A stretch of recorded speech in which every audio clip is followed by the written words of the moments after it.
Oi, pessoal! Hoje a gente vai conversar sobre o capítulo 10 de Esther. É o finalzinho da história, né? Aquele que amarra tudo, falando do reinado dos Xerxes e, claro, da posição que o Mordecai alcançou. O capítulo começa assim de forma bem direta, falando que Xerxes impôs tributos em todo o império, sabe? Até os seus limites mais distantes. É interessante como ele fecha com isso, né? Uma nota sobre a administração do império. É verdade. É uma demonstração clara do poder imperial.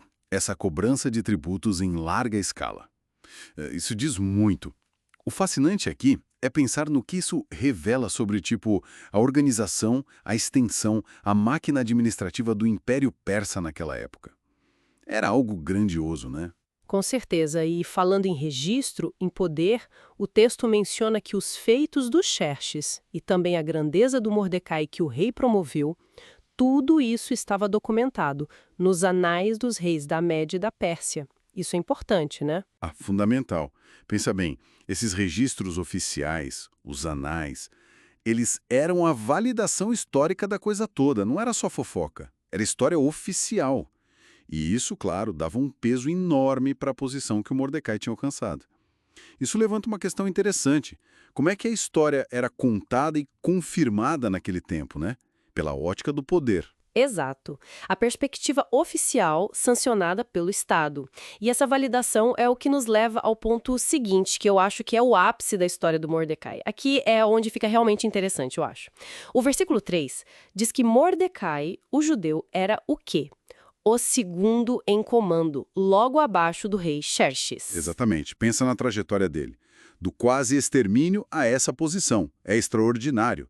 E o texto faz questão de detalhar o prestígio dele. Ele era proeminente entre os judeus. Uhum. E também estimado por seus muitos compatriotas.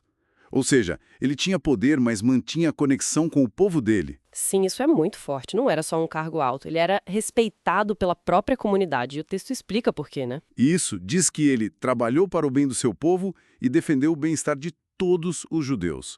Se a gente conecta isso com tudo o que aconteceu antes, nossa, é um modelo de liderança focado no coletivo, mesmo estando numa posição de poder imensa dentro de um império estrangeiro. É um equilíbrio difícil, imagino. Usar essa influência toda, essa proximidade com o centro do poder, para proteger e ajudar o seu povo.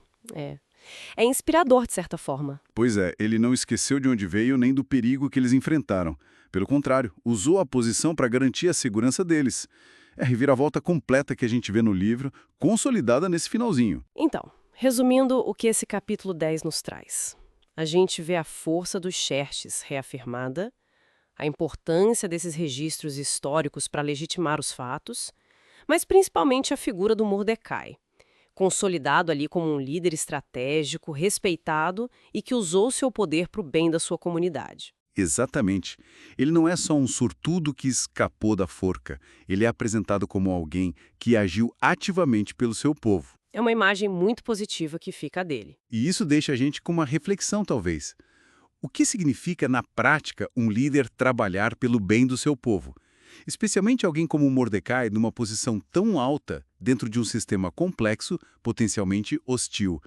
Como é que se navega isso? Como se mede esse bem-estar? Fica aí algo para a gente pensar, né? Como a ação de um indivíduo pode impactar toda uma comunidade dentro de um império gigantesco.